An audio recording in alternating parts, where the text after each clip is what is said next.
Hi all, welcome to hills brownie Ooty channel. வீடியோக்குள்ளே போகிறதுக்கு முன்னாடி நம்ம சேனலை சப்ஸ்கிரைப் பண்ணிக்கோங்க. மறக்காமல் பெல் பட்டனை ப்ரெஸ் பண்ணிக்கோங்க. அப்போ தான் நான் போடுற வீடியோ உங்களுக்கு உடனுக்குடனே நோட்டிஃபிகேஷன் வரும். இப்போ நம்ம வீடியோக்குள்ளே போயிடலாம். இன்னைக்கு பார்த்தீங்கன்னா வெண்டைக்காயில் பொரியல் பண்ண போகிறோம். அதுக்கு பார்த்தீங்கன்னா ஒரு 1/2 கிலோ வெண்டைக்காய் வந்து நல்லா இந்த மாதிரி மீடியம் சைஸாக இருக்கிற மாதிரி வெண்டைக்காயை வந்து கட் பண்ணிக்கோங்க. வெண்டைக்காயை வந்து ரொம்ப பெருசாகவும் இல்லாமல் ரொம்ப குட்டியாகவும் இல்லாமல் மீடியம் சைஸாக வெண்டைக்காயை வந்து கட் பண்ணிக்கோங்க. பொரியலுக்கு வந்து இந்த சைஸில் கட் பண்ணுறப்ப தான் நம்மளுக்கு வந்து டேஸ்ட்டும் நம்மளுக்கு நல்லாயிருக்கும். ரொம்ப பொடி பொடியாக கட் பண்ணிட்டீங்கனாலும் நம்மளுக்கு வெண்டைக்காய் வணக்கிறப்போ நம்மளுக்கு வந்து குழஞ்சி போன மாதிரி ஆயிரும். அதனால இந்த சைஸில் இருக்கிற மாதிரி வெண்டைக்காயை வந்து கட் பண்ணி எடுத்துக்கோங்க. அதுக்கு பார்த்தீங்கன்னா ஒரு ஒரு கொத்தளவு கருவேப்பிலை எடுத்து வச்சுருக்கேன். சின்ன வெங்காயம் வந்து ஒரு கையளவுக்கு எடுத்து நல்லா பொடி பொடியாக கட் பண்ணி வச்சுருக்கேன். காரத்துக்கு வந்து ஒரு 3 பச்சை மிளகாய் எடுத்திருக்கேன்.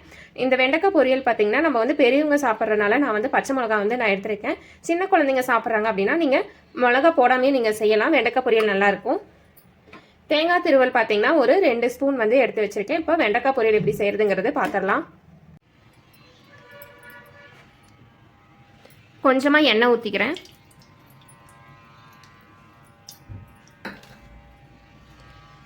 எண்ணெய் வந்து நம்மளுக்கு வந்து சூடாயிருச்சு. நம்ம இதில் வந்து கடுகு நம்ம வெங்காயம் எல்லாம் எதுவுமே போட்டு நம்ம வந்து வணக்க போகிறதில்ல. ஃபர்ஸ்ட் வந்து வெண்டைக்காயில் வந்து நம்மளுக்கு வந்து வலுவலுப்பு தன்மை வந்து இருக்கும். அதனால நம்ம வந்து வெண்டைக்காயில் ஃபர்ஸ்ட் நம்ம வலுவலுப்பு தன்மையை நம்ம போக்கிட்டு அதுக்கப்புறம் நம்ம பொரியல் பண்ணி சாப்பிட்றப்போ நம்மளுக்கு வந்து டேஸ்ட் வந்து நல்லாயிருக்கும். அந்த வலுவலுப்பும் இருக்காது.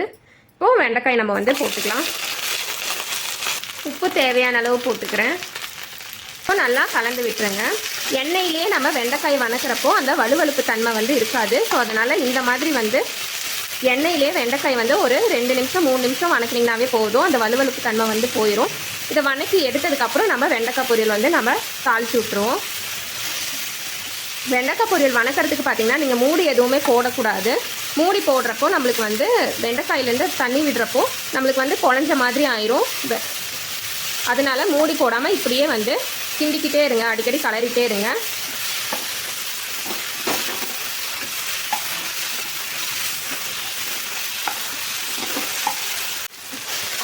வெண்டைக்காயை அந்த எண்ணெயிலே வணக்கிக்கோங்க. எண்ணெயிலே வணக்கிறப்ப தான் வெண்டைக்காயில் இருக்கிற வலுவலுப்பெல்லாம் போகும். இப்போ பாருங்கள் ஓரளவுக்கு போயிடுச்சு. இன்னும் கொஞ்சமாக வலுவலுப்பு இருக்குது. இன்னும் ஒரு 2 நிமிஷம் நீங்கள் வணக்குனீங்க அப்படின்னா வலுவலுப்பு வந்து போயிடும். வெண்டைக்காய் நீங்கள் பொரியல் செய்கிறதுக்கு இந்த வலுவலுப்பு மட்டும் போக்கிட்டிங்கன்னா போதும். வெண்டைக்காய் பொரியல் வந்து நம்மளுக்கு ஈஸியாக நம்ம வந்து செஞ்சிடலாம். அதே மாதிரி இந்த வலுவலுப்பு போயிடுச்சுனாவே நம்மளுக்கு வெண்டைக்காய் வந்து நம்மளுக்கு ரெடி ஆயிடுச்சு அப்படின்னு.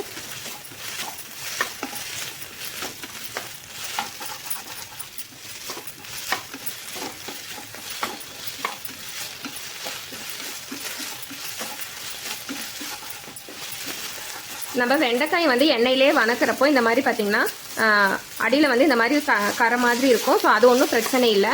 நீங்கள் பாட்டுக்கு வெண்டைக்காயை வலுவலு போகிற அளவுக்கு வணக்கிட்டே இருங்க. கலந்து விட்டே இருங்க, இல்லைன்னா அடி பிடிச்சிரும்.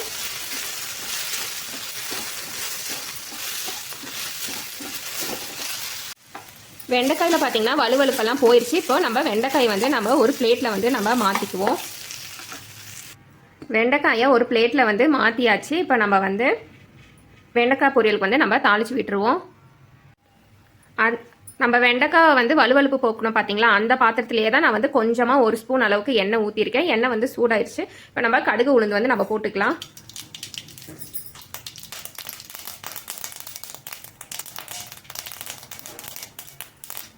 கடுகு உளுந்து பொரிஞ்சிருச்சு. இப்போ வெங்காயம் போட்டுக்கலாம். கொத்து கருவேப்பிலை, பச்சை மிளகா,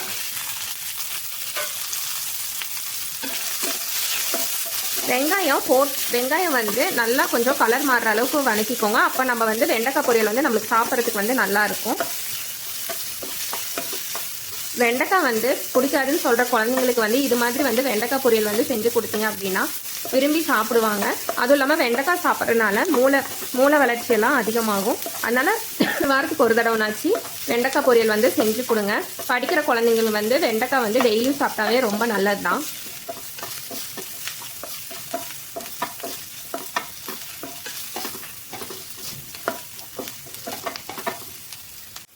வெங்காயம் பார்த்தீங்கன்னா நல்லா கலர் மாறுற அளவுக்கு வணங்கிருச்சு. இந்த அளவுக்கு வர மாதிரி வெங்காயத்தை வந்து வணக்கிக்கோங்க.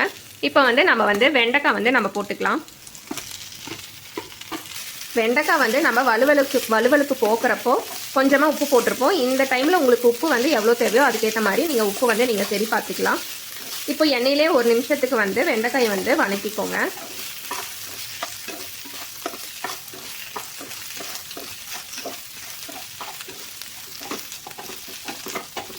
கொஞ்சமாக தேங்காய் துருவல் வந்து போட்டுக்கிறேன். தேங்காய் துருவல் போட்டுட்டு அடுப்பை வந்து ஆஃப் பண்ணிடுங்க. அந்த சூட்லேயே வந்து கலருங்க. தேங்காய் துருவல் போட்டதுக்கப்புறம் வந்து நம்ம வந்து அடுப்பை வந்து ஆனில் வச்சுட்டு செய்யக்கூடாது. அப்போ அந்த ஃப்ளேவர் வந்து மாறிடும். அதனால தேங்காய் போட்ட உடனேயுமே எப்பயுமே வந்து அடுப்பை வந்து ஆஃப் பண்ணிடுங்க. 1/4 ஸ்பூன் அளவுக்கு மல்லித்தூள் போட்டுக்கிறேன். 1/2 ஸ்பூன் அளவுக்கு ஜீரகத்தூள் போட்டுக்கிறேன். இது ரெண்டுமே போட்டுட்டு கலந்து விட்டுக்கோங்க. நீங்கள் வந்து பச்சை மிளகா, நீங்கள் குழந்தைங்களுக்கு வெண்டைக்காய் பொரியல் செஞ்சு கொடுக்குறீங்க அப்படின்னா இந்த பச்சை மிளகா போடாமல் நான் சொன்ன இந்த 2 மசால் தூள் மட்டும் போட்டு செஞ்சு பாருங்கள். டேஸ்ட்டு சூப்பராக இருக்கும். அதே மாதிரி குழந்தைங்களும் டெய்லி செஞ்சு கொடுங்க அப்படின்னு கேட்பாங்க. அதுபோல் நம்ம ஒரு வெண்டைக்காய் பொரியல் தான் இன்றைக்கி வந்து நம்ம செஞ்சுருக்கோம். இதே போல் வெண்டைக்காய் பொரியல் வந்து நீங்களும் உங்கள் வீட்டில் வந்து செஞ்சு பாருங்கள். குழந்தைங்க வந்து எல்லாருமே விரும்பி சாப்பிடுவாங்க. அதெல்லாம் படிக்கிற குழந்தைங்களுக்கு வெண்டைக்காய் வந்து டெய்லியுமே கொடுங்க. மூளை வளர்ச்சி வந்து அதிகமாகும். அருமையான வெண்டைக்காய் பொரியல் வந்து நம்மளுக்கு வந்து ரெடி ஆயிருச்சு. ரொம்ப ஈஸியாகவும் கூட நம்ம பண்ணிடலாம். வெண்டைக்காயில் வந்து நீங்கள் வலுவலுப்பு தன்மை மட்டும் நீங்கள் போக்கிட்டீங்க அப்படின்னா இந்த வெண்டைக்காய் பொரியல் வந்து நீங்கள் சட்டுன்னு நீங்கள் வந்து செஞ்சிடலாம். இதே போல் வெண்டைக்காய் பொரியல் வந்து நீங்களும் உங்கள் வீட்டில் வந்து செஞ்சு பாருங்கள். செஞ்சு பார்த்துட்டு எப்படி இருந்ததுங்கிறத கமெண்ட்ஸில் சொல்லுங்கள். வீடியோ பிடிச்சிருந்தா லைக் பண்ணிடுங்க. மற்றவங்களும் பார்க்கணும்னு நினச்சா ஷேர் பண்ணுங்கள். மறக்காமல் சேனலை சப்ஸ்கிரைப் பண்ணிக்கோங்க. பக்கத்தில் இருக்கிற பெல் பட்டனை ப்ரெஸ் பண்ணிக்கோங்க. நன்றி, வணக்கம்.